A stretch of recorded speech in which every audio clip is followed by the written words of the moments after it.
Welcome to the Sutherland Report. I'm doing something rather unusual.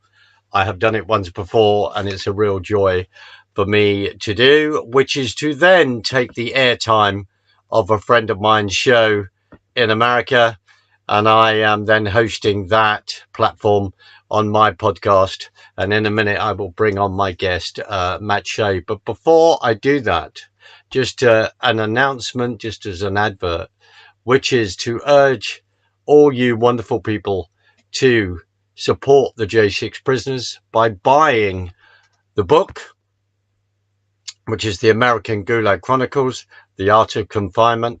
There is book 1 and book 2. And I kindly ask that you will go on the website on the American Gulag Chronicles and purchase those books. Those books are there to raise money to support the J6 prisoners. I never thought that I would say this, that suddenly we have, sadly, our own gulags in America.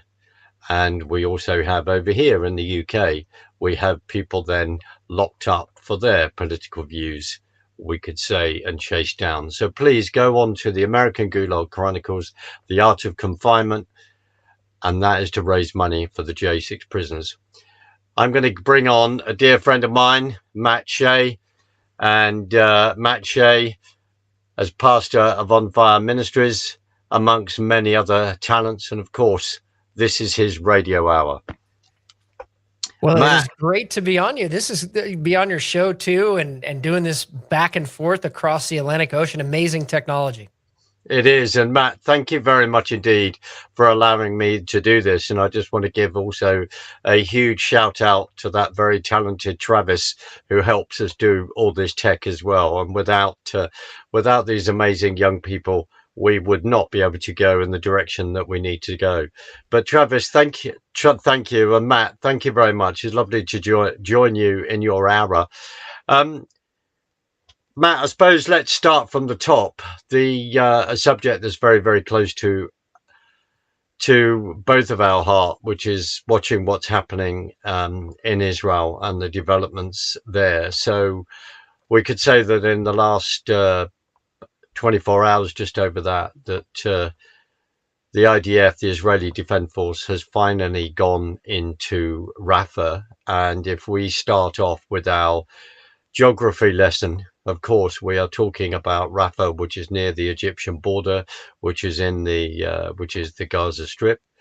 And the Israelis have been talking about this for a number of weeks. And the reason why they have then gone into Rafah is because that is where the last battalions of the Hamasniks are, and they are going in there. Now, of course, since the last time you and I have spoke, the fallout in regard to world opinion and mounting world opinion against Israel has been off the charts. And I'd like to put on record from the get-go, I don't think there is any army in the world that works hard to not have any civilian casualties whatsoever. Any loss of life on both sides is deeply, deeply sad, and we don't take that for granted. And I'd also like to say that immediately, I think yesterday, sadly, there were 4 Israeli soldiers that were killed. And one of those, I think, was 18 years of age as a young man. Very, very sad. But they make phone calls, send texts, etc., and work hard to get the civilians out of the way. And the reason why we are then saying that Rafah is by the Egyptian border is because there is a very, very simple solution, which is to open that border and to get all of those civilians out of the way. And as we know, that is not within the custom of Hamas, because they use the civilians as the human shield. So in regard to this subject of going into Rafah, Matt, how was that being played out on American news channels? Well, I think it's first, I think, helpful to talk a little bit about the history of this and the fact that all of these things link back to the Muslim Brotherhood. And so 1928, Hassan al-Banna after the abolition of the caliphate in 1924, actually March 3rd, 1924. We just had the 100th anniversary of the abolition of the caliphate, that Hassan al-Banna started the Muslim Brotherhood to reestablish the caliphate. So Hamas is linked to it, ISIS is linked to it, Al-Qaeda is linked to the Muslim Brotherhood. So the Muslim Brotherhood is really the umbrella, the feeder organization, if you will. Again, keeping this really oversimplified. And so when we're talking about an organization like that, we are talking about a terrorist organization. They might dress up in suits. They might say all of the most eloquent things. And we see Hamas leaders like Sinwar, dressed up in suits and trying to look very Western. It makes them no less terrorists. They are Sharia compliant. They believe in zakat and the giving of zakat, which means according to their own laws and according to the Reliance of the Traveler, the foremost Sunni Islamic law book, stamped by Al-Azhar University, the foremost Islamic university for jurisprudence on Sharia law, that this is authoritative Islam, that when you give zakat, it goes to jihad. It goes to warfare against non-Muslims. That's how they define it. So when we're talking about Hamas, we have to put it in the right context. Israel and even Western targeting, which Israel is doing a lot better than even the West in avoiding civilian casualties, is a very complex process. You literally have lawyers standing in the room verifying targets. You have intelligence verifying targets, and it runs through a quite rigorous process, which actually slows down targeting, and in some cases can actually cost lives of Israeli soldiers, or in American war, American soldiers, or UK soldiers. And so when we talk about targeting, they are not just extra careful. It is the most accurate warfare, the most humane warfare, the most considerate, if there's even such a way to phrase warfare, that is in existence today being practiced by the IDF. That is a fact. Hamas, on the other hand, we're hearing reports from Israeli special forces and Israeli intelligence that Hamas has surrounded Sinwar with hostages that are rigged with explosive vests so that they will all die if something happens to him. Well, how come nobody's talking about that? And the fact, too, that, again, Sharia compliant warfare says you can rape women, which they did on October 7th, says you can kill children, which they did on October 7th, says that there really aren't any rules as long as it's waged in the cause of Allah, the moon god of Arabia. So, again, contextually speaking, historically speaking, this is all fact. It's all written in their documents. Israel is prosecuting a war, the best that any nation has in modern history, and they're doing it against admitted terrorists whose goal is to take down Israel and the West. So that's the context. No, thank you. And you quite rightly are using the word context in the proper context, where we have seen, sadly, university leaders on your side of the pond who sort of pull that apart.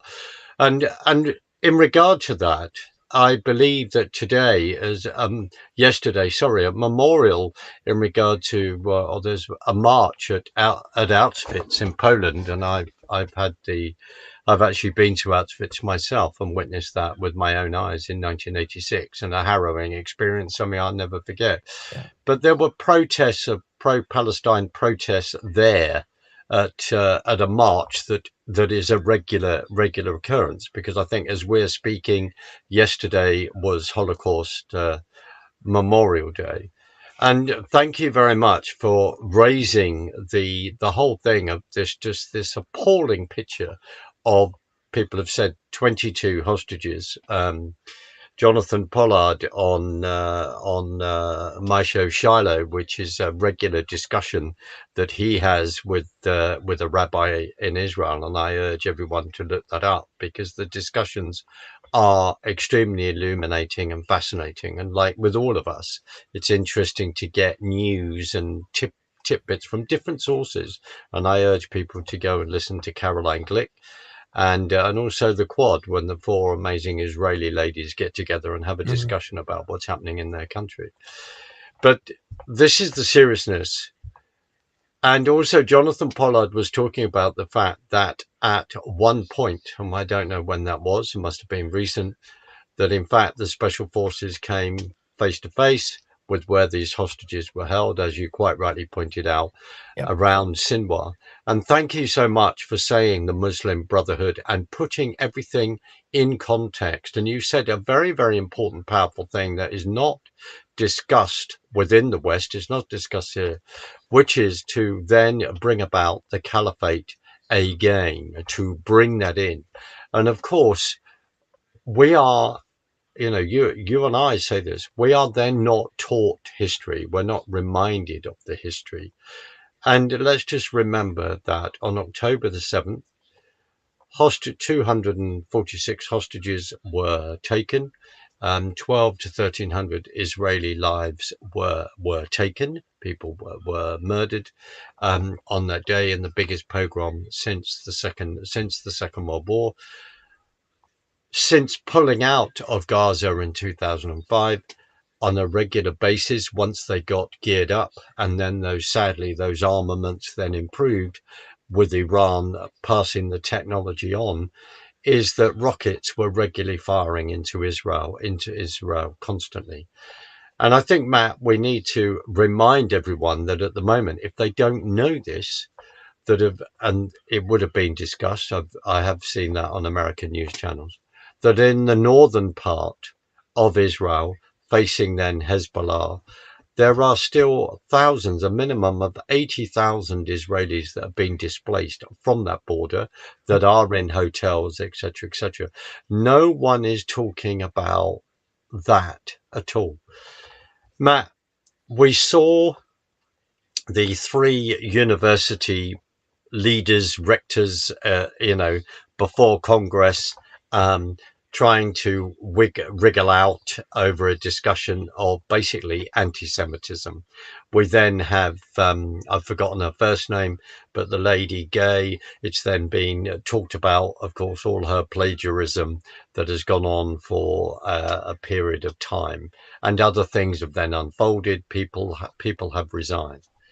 Matt, as we reflect on what's going on over there and what's going on in here and discussing news, Matt, what is playing out in your universities right now? I'm fully aware of what's been happening in New York at that particular university and all the rest. Where are we at with this situation? I've seen the police go in, etc., and in other places. Where are we at? And could you describe who you think is behind all this action? Well, we know, thank you, Politico. I never thought I would really ever say that on the air.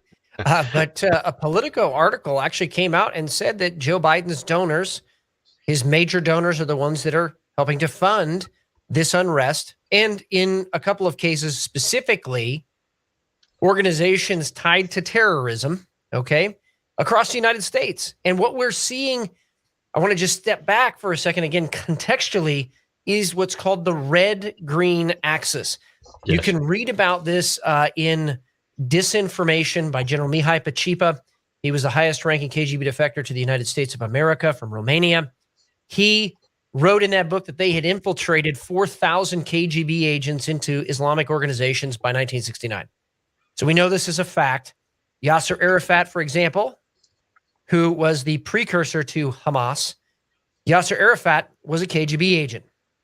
Others like Mahmoud Abbas, KGB agent, trained some of these guys at Balashika in the Soviet Union by the KGB to hijack airlines up until 1969. So that's why hijacking started at that time, because they were trained by the Soviets. So what we're really seeing in American universities is the red-green axis playing out. And in fact, the infamous terrorist Carlos the Jackal said that it would only be a coalition of Islamists and Marxists that would destroy the West and destroy Christianity. I mean, that's really what they're talking about. So that's what we're seeing. We're seeing a united front now between the communists and the Marxist professors.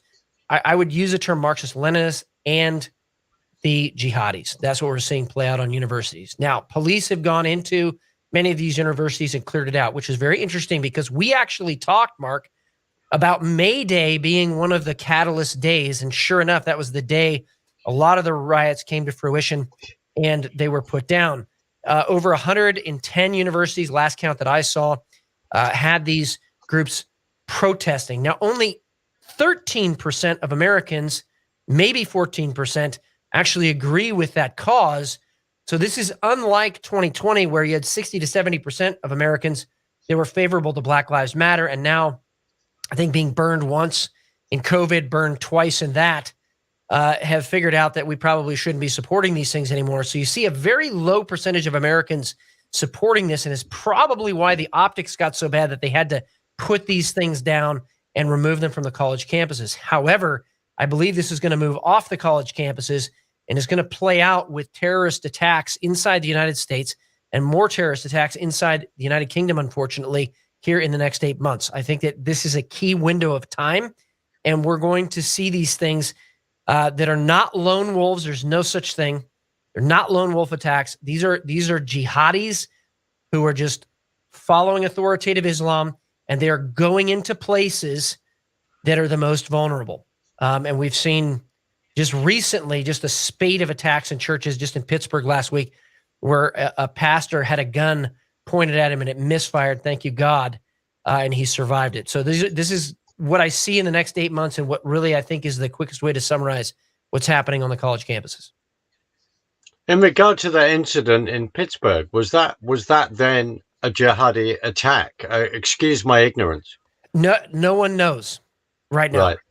But the fact is that the media narrative out there right now has been so virulently anti-Christian that, of course, you're going to have attacks on Christian churches. And we're seeing that violent incidents at Christian churches exponentially increase over the last 5 years. And it has also increased north of the border in Canada as well, Matt, as well. I mean, people don't seem to be picking that up as much as they should do. What are your thoughts on that? They don't. And, church security teams out there, of course, there was a piece of legislation that would have effectively outlawed church security teams or significantly diminished them. It was introduced in Congress. So you got to kind of ask yourself, why is this all happening at one time? And I think it is to make Christian churches a primary target of the riots, the civil unrest that is beginning to unfold here in the United States, and I think beyond. So who are they saying is, when you say he's Biden's biggest donors, without getting yourself into a legal situation which you're more than capable of defending yourself against, what are we talking about? Who are we talking about? Well, you're talking about organizations funded by George Soros, Bill Gates, according to this Politico article. And there's more there. But the fact of the matter is, let's just call this the elite. This is the deep state. What I think people don't understand is that many billionaires are actually communist in their ideology. Yes. I think this is missed by so many people, because communism was a culmination of Satanism. It was a culmination of just thievery and gangsterism. It was a culmination of anti-Christian sentiment, culmination against the family, culmination against private property rights, culmination against state borders.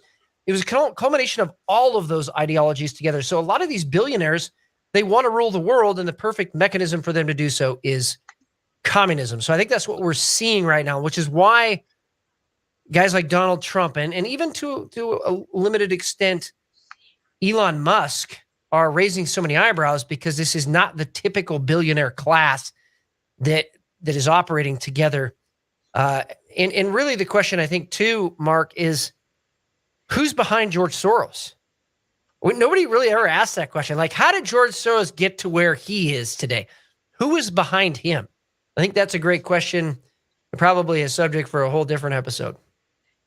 Well, I mean, just quickly with George, dear George, this whole thing of he bet on the Bank of England in regard to us leaving the ERM and all this kind of the European money restriction exchange, but the exchange rate mechanism, and then he bet on that and supposedly made $1 billion, and the man accused of breaking the Church of Church of England, the Bank of England. Um, but you ask a very, very good question, because of course he then goes from talking about when he was 14 and having this occasion when he was with this man as an uncle and taking goods off Jewish people that were then Yep. going off, sadly, to then end up, sadly, in gas chambers and all the rest. And there's a 60-minute documentary, as you are more than aware of, because you've seen it and a number of times, that talk about that. You're right. I wonder where that money comes from. When you make a comment on the billionaires, their sort of ethos is communism. Does that comes from this sort of utopian dream of saying, well, I've got the money, so I can change things, I can manipulate things, I can buy farmland up in America, says Bill Gates, or I can try and manipulate the weather, etc., and plus I can have a another color revolution, 2014 Ukraine, etc. What is Well, they that, think, how they view things? yeah, they think they earned it. The fact that they are billionaires, I think they've earned the right to control other people and the world. Getting into the psychology of that, when you have that kind of money, you have a lot of power. And Mm. so that power, if it's not under the covering of a Christian moral system, a Judeo-Christian moral system, then of course it's going to be untethered and it will be used for all kinds of selfish gain. And I think that that's what we see. I think it's really as simple as that. And then on top of that, some of them are and have been vocally outspoken about Satanism, about being anti God. And so then you have the spiritual component of it, which is they want to become their own God, or they believe they are their own God. And so with that, then there's no need for Jesus, there's no need for anything else. And they know best, you don't. And so they want to control you too. I'll just make a comment on that. And of course, I'm referring to Richard Wurmbrand. I think you and I have talked about him Mm-hmm. before, which a dear friend of mine, Michael Bodia's, his grandfather, Dmitry Dudimov, actually knew Richard. He actually knew him. And he wrote the book, Marx and Satanism. I have it in my library. So you're absolutely bang on there. And the thing is, those subjects are not discussed um, in churches in this country. You will tackle those, but they are not discussed here. It's not there is no understanding of that, and no understanding where that all comes from. Because if we then look at Karl Marx, my own understanding of his upbringing, and it is a Jewish heritage, is that he was then surrounded by rabbis on both sides and all the rest, and then sadly has gone down this extremely dark road, that by writing Marxism and all the rest, that we are then fighting, and then turning his back completely on his heritage. And before I get accused of like Channel 4 defending George Soros, you can see where the mantle, you're absolutely right, you could see where the batons have been passed on, can't you, where Yeah. in regard to that. And the other thing that is not taught, not understood, is then the fundamentals of socialism, and who was then immersed in that, etc., etc. And this is why history is important. Matt, coming back to the universities, how have we got to a situation? I mean, I'm reflecting on America in 1968, the same over here, what was Mm-hmm. happening in Paris, the whole thing of free love, Vietnam War, sticking flowers into people's rifle butts in America, etc. All these sort of famous pictures. And then sadly, Jane Fonda and John Kerry coming out with the nonsense that they came out with. Let's just remember these things. This has been a long game, a long march through our institutions and a long march through yours. Why, where, why have we arrived at this point that we've got young people that cannot tell you what river or what sea? They are extremely misinformed, and then seem to be oh, well, I like that tent on the green because it's this particular color, but I have no idea why I'm there. Why have we reached this point? What has been going on with our young people and your education system on your side of the pond? Well, I mean, this is historic fact again. Matroikin archives, Venona transcripts, and many Soviet defectors have very clearly laid out that the entire peace movement is and was a communist active measure to demoralize the United States of America and Western Europe. There's no question about this.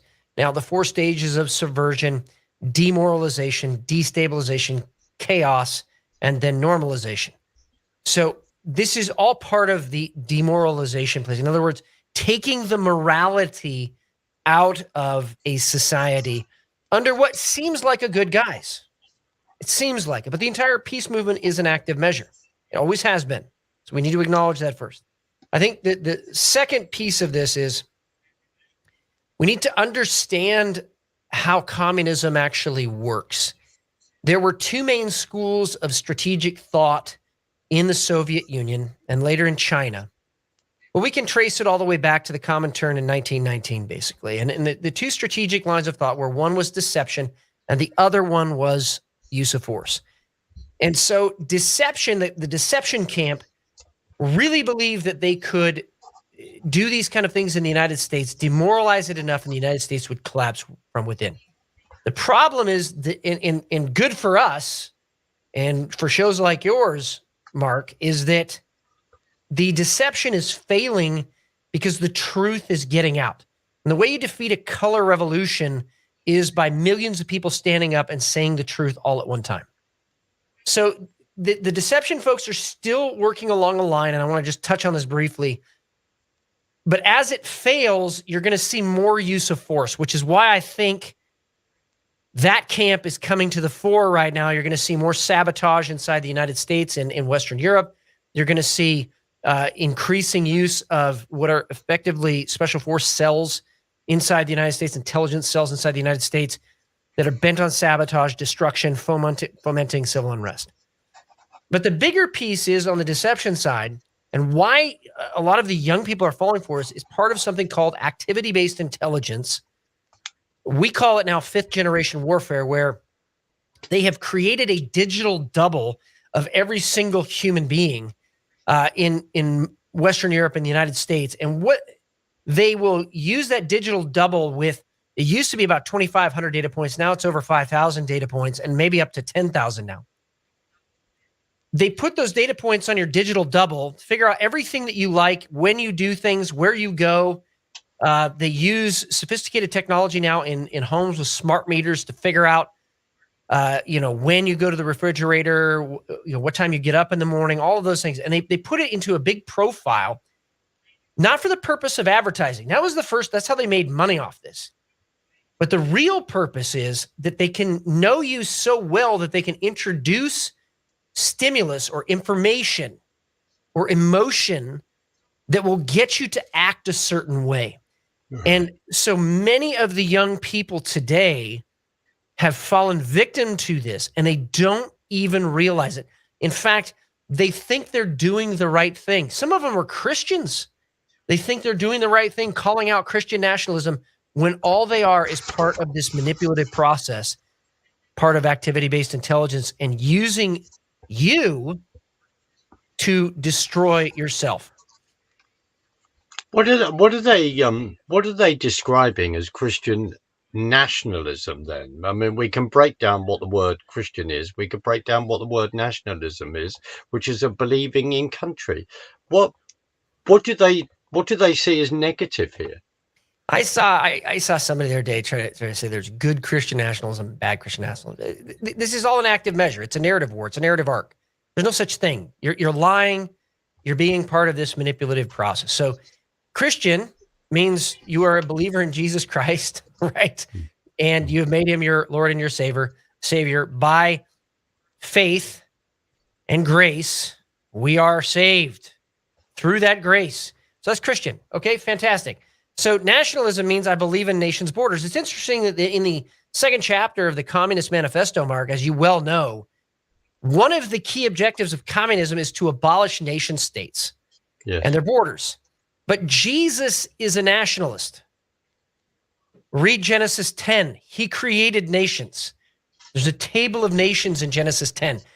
And oh, by the way, there are nations after he comes back, according to scripture, according to Jewish tradition, even, and Jewish writing. So Jesus is a nationalist. God is a nationalist. He created nations for a reason.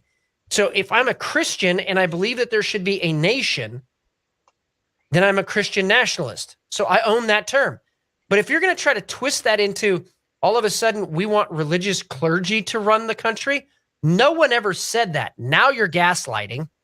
Or if somebody's going to turn that into that, Christians are going to do their own pogrom, that's gaslighting. No one has ever said that. No one. And at least all of us, at On Fire, and all of us that are Bible-believing Christians believe in the just war theory, or the idea that the use of force should be the last resort. And that's really been indoctrinated into the American military and now into the IDF, which is why we're seeing them be so careful in their targeting. It's a last resort. That what Christian nationalism then becomes as a pejorative is just a weapon like racism was 5 years ago to smear people, to make them self-censor, and then to try to rob them of their jobs and their reputation, so that the most effective voices against the evil will be taken out. That's the objective with all of this.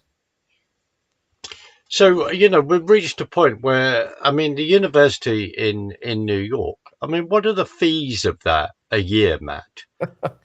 Tens of thousands of dollars, Mark. It's crazy. And then what are they getting out of it? Well, this is what I think this is what I'd like to discuss. This is what's so important, because I think a number of American parents, I don't know, within my circle, I don't really think that I know enough people have got $90,000 a year to put on their little darling and send them off to the Marxist training camp. But that's why there must be this discussion about, would I rather my child go and learn a trade, become a carpenter, an electrician, or a plumber, go to a trade college, than go to a university and come out with something that they can never use? What discussion do you think is going on within the parents of America in regard to this kind of subject? Well, I'm going to occupy a pastoral space here for a second. The scripture is very clear about a threefold process, and that is discipleship, supposed to make disciples of all nations.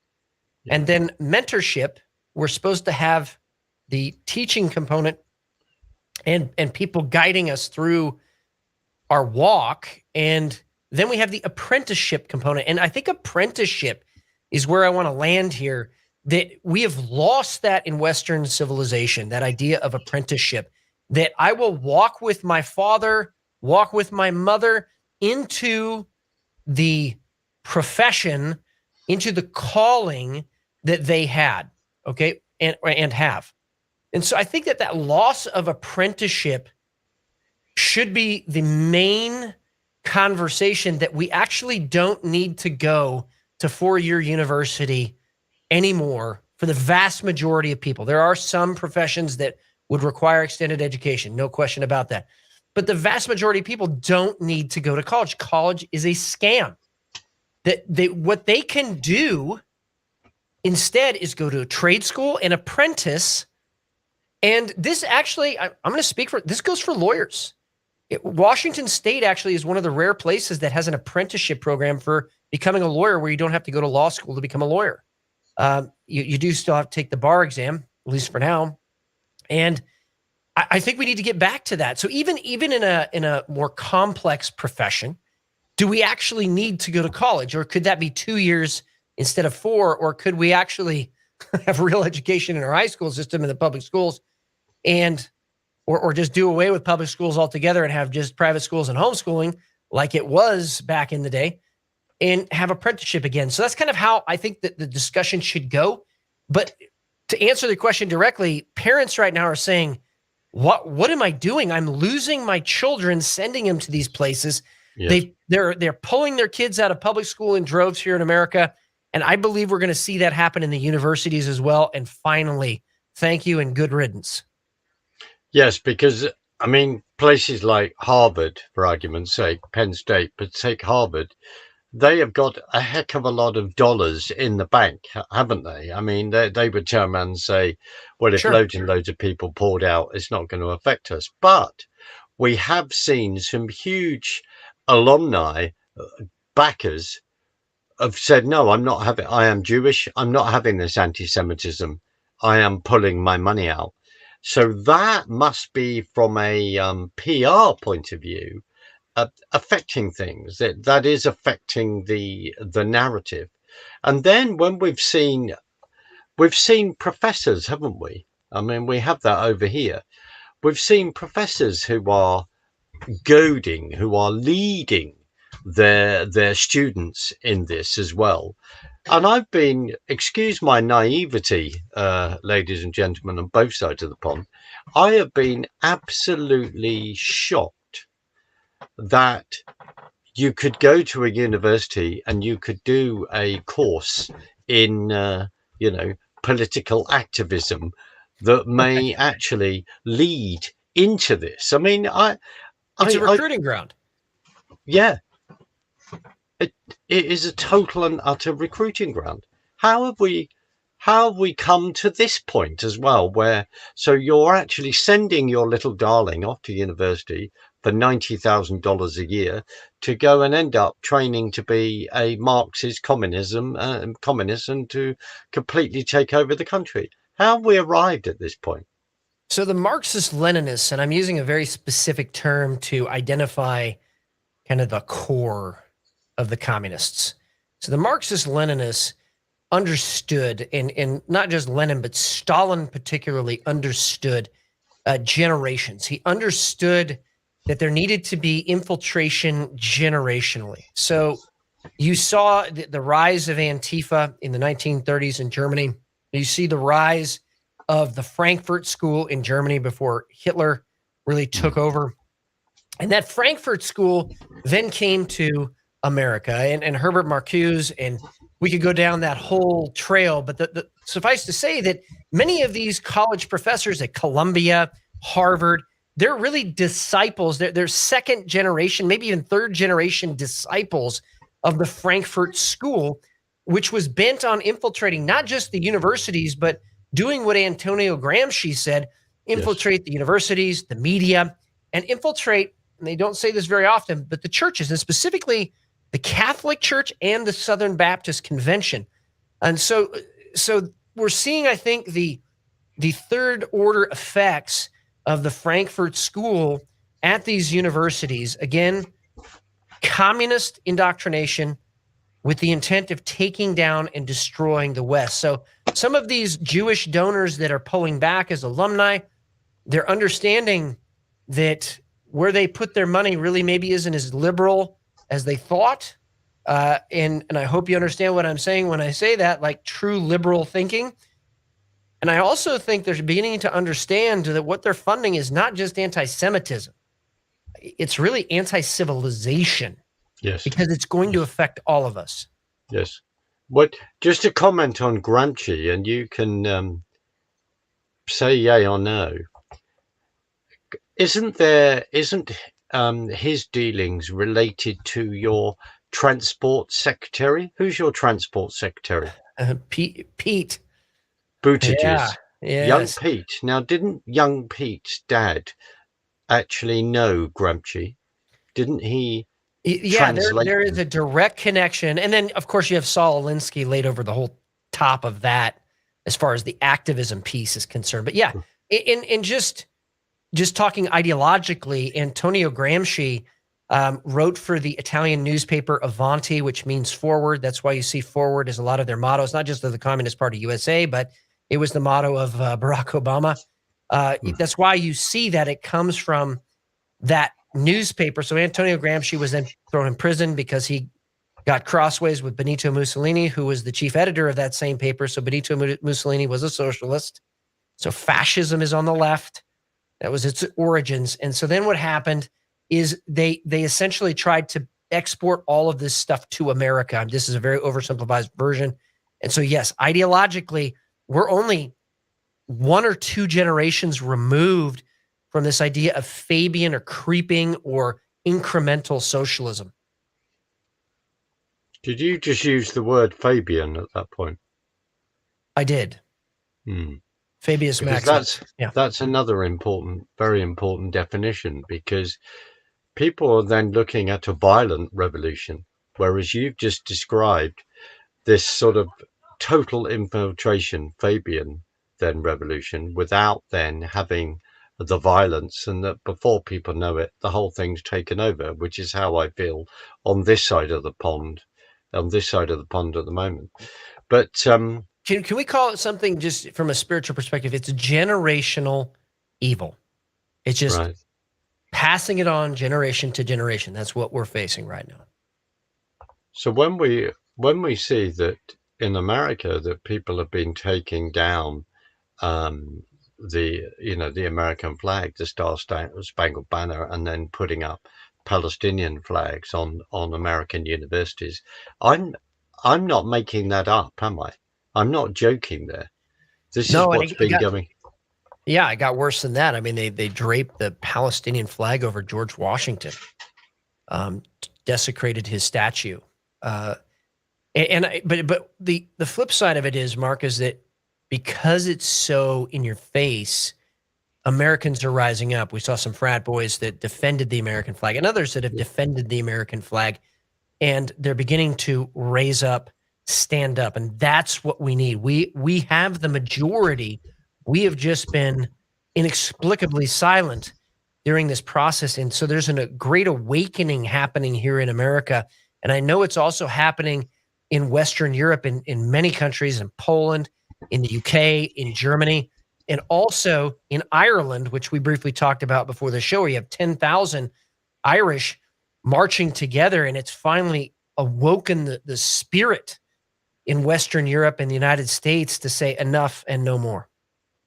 It's very interesting, because what people don't understand about and I touch on it very simply, this whole thing of immigration within Europe, Bata Yor, who's an amazing writer, she's 93 now, Jewish, and she talks about Eurabia, turning Europe basically into Eurabia. That if we then trace that down to history of around about 1962, we look at the French colonization. And of course, after the Second World War, the French and the Germans get together, combine their munitions industry to then, so that they cannot then have another war. That was the coal deal in 1950, steel and coal deal in 1957. Yep.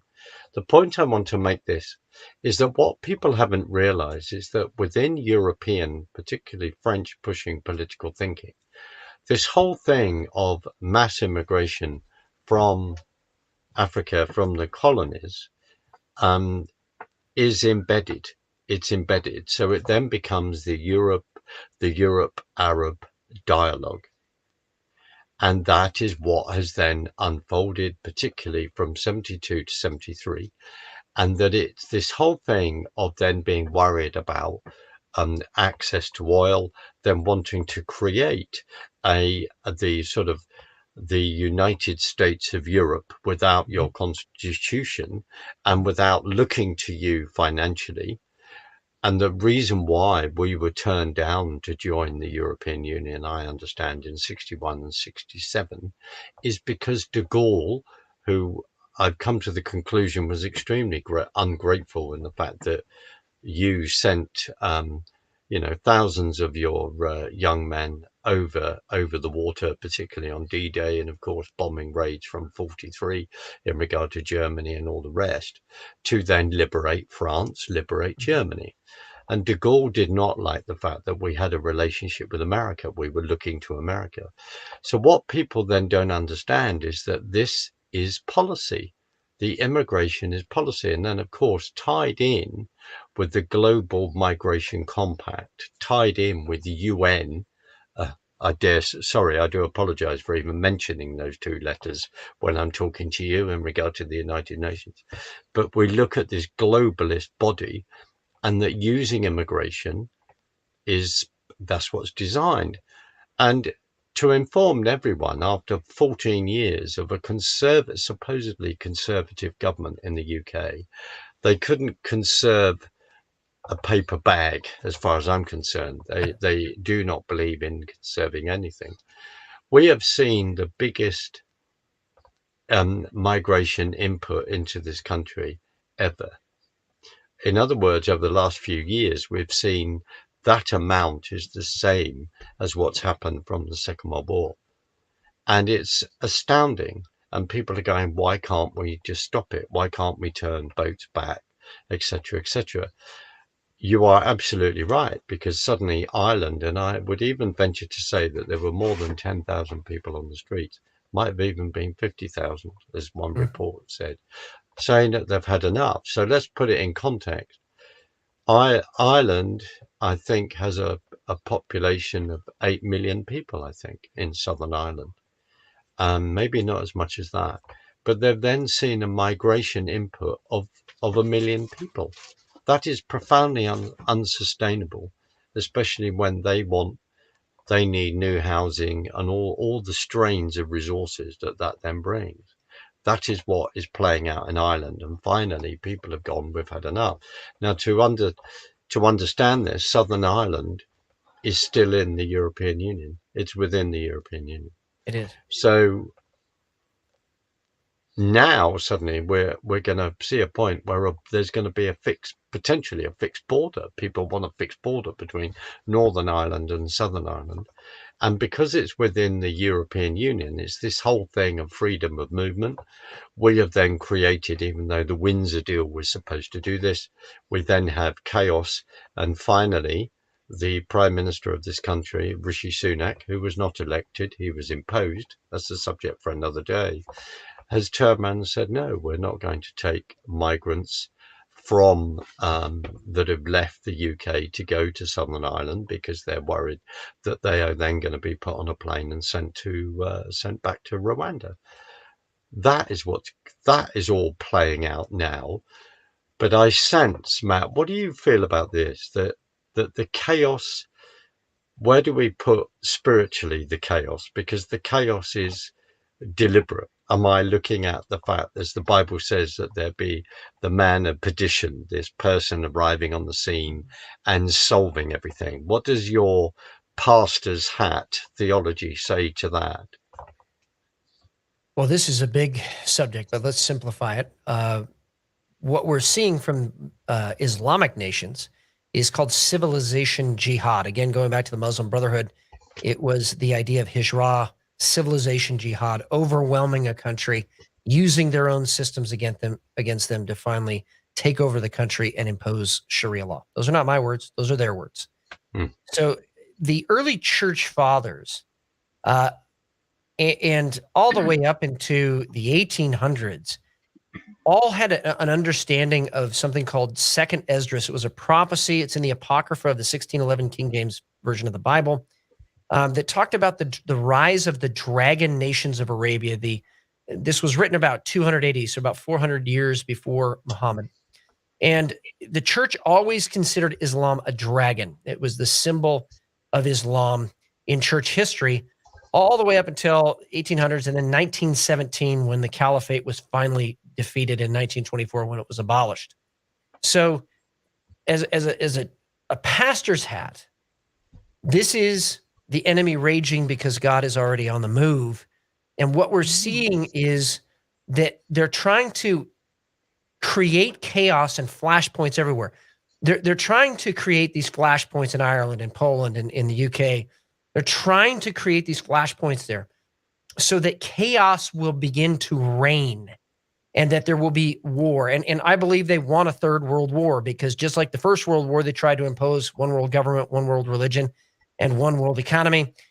It didn't work. Well, they had a Second World War, and then they tried to impose one world religion, one world economy, and one world government. And that didn't really work fully. So they want to have a third world war so they can impose it with finality. And so the reason for all this chaos is to make everybody so unmoored and so fearful that they're actually going to want one world government, one world religion, and one world economy. That's the psychology behind it.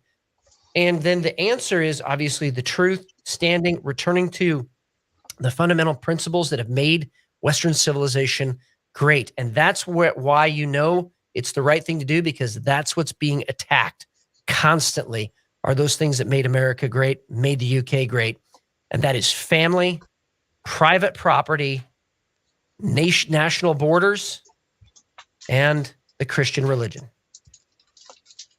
So how do we get, and you said it's happening, which is very, very good news, but how do we get more people to turn off the NFL, the baseball games, and get off their couches in America and wake up to what is going on and wake up to history? Because I am deeply concerned about what's going on the southern border, because I have dear friends in Texas and then a lot of dear friends in America. So because many of these immigrants are flown all over the country and then flown all over the country under the cover of darkness, or they're flown into the country under the cover of darkness, etc., and then released, which sounds a horrible way to describe a human being, but that's the truth. Because you've talked about the pending potential attacks because of the fact that your border is porous.